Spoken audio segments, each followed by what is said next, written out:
ఒక్కసారి కొమ్మూరి గోల్డ్ కి కాల్ చేయండి. తాకట్లో ఉన్న మీ బంగారాన్ని విడిపించి మార్కెట్ ప్రైస్ కి వాళ్ళు కొనుక్కుని మిగతా డబ్బులు మీకు ఇచ్చేస్తారు. ఫిర్జాదిగూడలోని తేజస్విని కేస్ కి సంబంధించి ట్విస్ట్ల మీద ట్విస్టులు చోటు చేసుకుంటున్నాయి. ఈ ట్విస్టులన్నీ విన్న తర్వాత ఎన్నో ప్రశ్నలు కూడా ఉత్పన్నమవుతున్న పరిస్థితి మనకు కనిపిస్తోంది. అసలు మొదటగా తేజస్విని వివస్త్రగా బయటికి ఎందుకు వచ్చింది? వాళ్ళ తల్లిని లోపల రూమ్ లో ఉంచి గడియ పెట్టి మరి ఒక వివస్త్రగా బయటికి రావాల్సిన అవసరం ఏముంది? అంటే దీనికి సంబంధించి తల్లి కూతుర్లకు కూడా ఇద్దరికి గొడవలు జరుగుతున్నాయి. తేజస్వినికి పీడకలలు వస్తున్నాయి. అందుకే వాళ్ళు ప్లేస్ మారినట్లుగా కూడా తెలుస్తోంది. కానీ తల్లికి కూతురికి గొడవ జరిగితే ఈ గొడవ నేపథ్యంలోనే తల్లిని రూమ్ లో బంధించి తల్లి నుంచి తప్పించుకోవడానికి అలా వివస్త్రగా బయటికి వచ్చిందా? సో ఇక్కడ కొన్ని క్వశ్చన్స్ అయితే రేజ్ అవుతున్నాయి. దీని మీద మనం ఇప్పుడు మాట్లాడుకుందాం. అసలు ఏం జరిగింది ఫస్ట్ నుంచి చూద్దాం. తేజస్విని వాళ్ళ తల్లి కూడా ఇద్దరు గత 15 రోజుల నుంచి ఇక్కడ ఉంటున్నట్లుగా తెలుస్తోంది ఫిర్జాదిగూడలోని ఒక ఇంట్లో.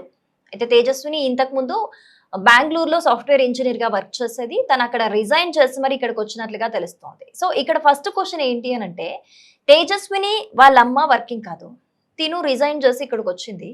సో వీళ్ళు ఉంటున్న రెంట్ కూడా పర్ డే, అంటే వీళ్ళు హోమ్ స్టే నుంచి ఆన్లైన్ లో బుక్ చేసుకొని వచ్చినట్లుగా తెలుస్తుంది. సో వీళ్ళు ఉంటున్న రెంట్ కూడా ఈ హోమ్ స్టేకి పర్ డే 3500 పే చేస్తున్నారు. అంటే నెలకి 1,00,000 రూపాయల వరకు వీళ్ళు పే చేస్తున్నట్లుగా తెలుస్తుంది. సో అసలు ఇన్కమే లేని వీళ్ళకి ఒక నెలకి 1,00,000 రూపాయలు పెట్టగలిగే స్తోమత ఎక్కడి నుంచి వచ్చింది? అదొకటి. అలాగే 15 రోజుల నుంచి కూడా తల్లికి కూతురికి మధ్య గొడవలు జరుగుతున్నాయి. సో ఇలాంటి గొడవల వల్లే కొంచెం డిప్రెషన్ లోకి వెళ్ళుంటుంది అన్న విధంగా కూడా మాట్లాడుతున్నారు. కానీ తేజస్విని చనిపోయే రోజు ముందు ఆ మధ్యాహ్నం వేళ అజయ్ నన్ను వదిలే అని చెప్పేసి కేకలు వినిపించినట్లుగా కూడా చెప్తున్నారు. వీళ్ళు సెకండ్ ఫ్లోర్ లో ఉంటారు. సో గ్రౌండ్ ఫ్లోర్ లో కొంతమంది బ్యాచులర్స్ ఉంటారు. మరి ఈ అజయ్ అనే వ్యక్తి ఎవరు? తేజస్వినికి అజయ్ కి మధ్య ఉన్న రిలేషన్ ఏంటి? సో ఏమన్నా ప్రేమ వ్యవహారం ఏమైనా నడిచిందా? అంటే ప్రేమ వ్యవహారం ఏమైనా నడిచిందా వీళ్ళకి సంబంధించి? లేకపోతే తేజస్విని ఏవైనా లైంగిక వేధింపులకు గురైందా?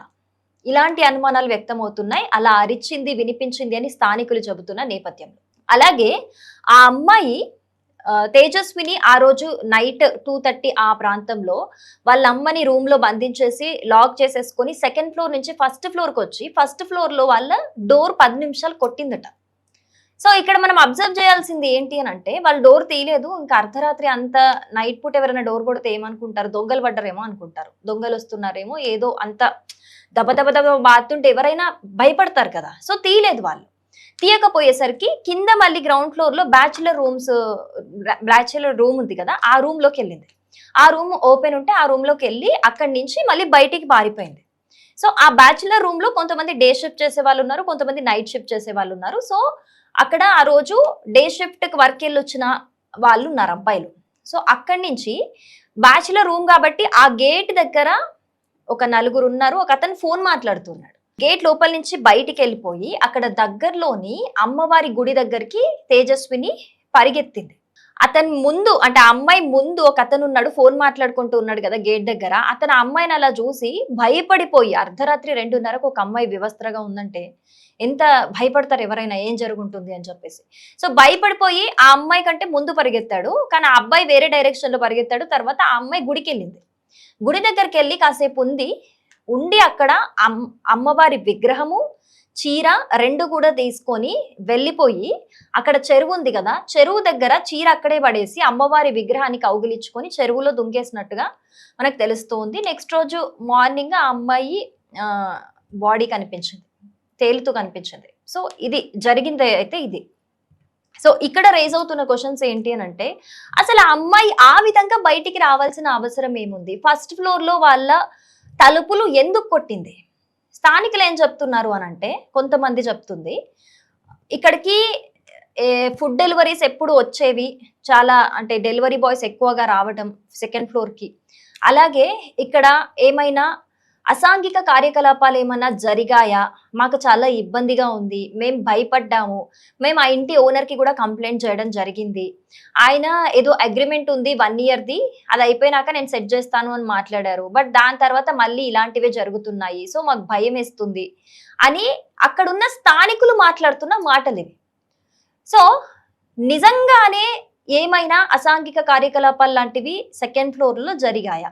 లేకపోతే ఈ అమ్మాయి అంత భయపడి హెల్ప్ కావాలని ఎవరైనా సరే అలా డోర్ కొట్టడమైనా అలా పిలుస్తూ ఉంటారు. అసలు ఆ అమ్మాయి డోర్ ఎందుకు కొట్టింది? ఆ అమ్మాయికి ఏ విధమైన హెల్ప్ కావాలనుకుంది? అసలు ఆ అమ్మాయి ఏమనుకుంది? ఎందుకు అలా బయటికొచ్చేసింది? అసలు ఈ అజయ్ అనే పర్సన్ ఎవరు? అసలు అతనికి, అజయ్‌కి, తేజస్వినికి ఉన్న రిలేషన్ ఏంటి? మరి ఆ అమ్మాయి ఏదైనా వేధింపులకి గురైందా? లేకపోతే తల్లి వేధింపుల వల్లే ఇదంతా కూడా జరిగిందా? ఇక్కడ స్థానికులు చెప్తున్న మాట కూడా ఆవిడ సొంత తల్లి కాదు అని చెప్పేసి. ఆవిడకు దగ్గరికి వెళ్ళి అసలు ఏం జరిగింది అని స్థానికులు అడుగుతుంటే కూడా చాలా రూడ్‌గా ఆన్సర్ ఇస్తుందట ఆవిడ. ఏ తల్లైనా సరే కూతురు అలా చనిపోతే గుక్కబట్టి ఏడుస్తుంది. సరే గొడవలున్నా ఏమున్నాయి అన్ని పక్కన పెడితే కన్న పేగు కాబట్టి ఏడుస్తుంది. కానీ ఆవిడ దానికి భిన్నంగా బిహేవ్ చేస్తుందట. మరి సొంత తల్లి కాదు అని స్థానికులు చెబుతున్న మాట.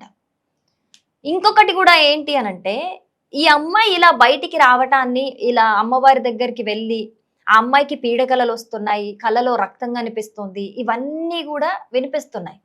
సో ఇవన్నీ కూడా ఈ సినారియో చూస్తుంటే వాళ్ళ అమ్మకి ఏమైనా చేతబడి లాంటివి తెలుసా?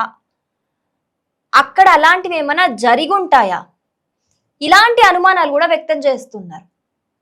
కానీ దేని మీద అయితే ఇప్పటి వరకు అయితే క్లారిటీ లేదు. మరి పోలీసులు ఇన్వెస్టిగేట్ చేస్తూ ఉన్నారు. మరి వాళ్ళ అమ్మకి ఏమైనా నిజాలు తెలుసుంటాయా? కావాలని ఏమైనా చెప్పట్లేదా? అసలు ఏం జరుగుతోంది? వాళ్ళమ్మకు కూడా కారణం అనేది తెలుసా తెలీదా? ఇవన్నీ క్వశ్చన్స్ కూడా రైజ్ అవుతూ ఉన్నాయి. సో దీని మీద అయితే ప్రస్తుతానికి ఇంకా ఇన్వెస్టిగేషన్ కొనసాగిస్తూ ఉన్నారు. తేజస్విని ఆ విధంగా అసలు బయటికి ఎందుకు వచ్చింది, అసలు ఎందుకు సూసైడ్ అటెంప్ట్ చేసుకుంది, అలాగే అంటే ఏమైనా లైంగిక దాడికి ఎవరైనా పాల్పడ్డారా, లేకపోతే తనే ఇప్పుడు ఎవరైనా హెల్ప్ అడిగింది కదా, డోర్ బద్దలు కొట్టింది కదా, డోర్ కొడుతూ ఉంది. సో తను ఏమన్నా ఎక్స్పెక్ట్ చేసిందా? స్థానికుల నుంచి ఎవరి నుంచైనా హెల్ప్ ఎక్స్పెక్ట్ చేసిందా? 2:30 ప్రాంతంలో అని అంటే కాలనీలో ఆల్మోస్ట్ ఎవరు ఉండరు. ఆ కింద ఉన్న అబ్బాయిలు కూడా మేబీ వాళ్ళు బ్యాచులర్స్ కాబట్టి వాళ్ళు లేట్ గా పడుకోవడం అలా ఉంటుంది కాబట్టి వాళ్ళు కూడా చూడడం జరిగింది. సో వాళ్ళు అక్కడ కనిపించిన వాళ్ళు కూడా చాలా భయపడిపోయామని పోలీసులకు చెప్పినట్లుగా కూడా తెలుస్తోంది. మరి అసలు ఎందుకు తేజస్విని అలా వాళ్ళ అమ్మని లాక్ చేసి మరి బయటికి రావాల్సిన పరిస్థితి ఎందుకు వచ్చింది? బయటికి వచ్చి డోర్ కొట్టి కింద వాళ్ళని అలా ఎందుకు డోర్ కొట్టడం జరిగింది? అసలు ఎందుకు అలా వెళ్ళిపోయి అమ్మవారి విగ్రహాన్ని తీసుకెళ్లి మరి కౌగిలించుకొని నదిలో దూకేయడం జరిగింది? దీని మీద అయితే రకరకాల ప్రశ్నలు అయితే ఉత్పన్నమవుతున్నాయి. అసలు మీరేమనుకుంటున్నారు? ఇందులో ఎలాంటి కోణం దాగుందని మీరు అనుకుంటున్నారు అనేది తప్పకుండా కమెంట్ చేయండి.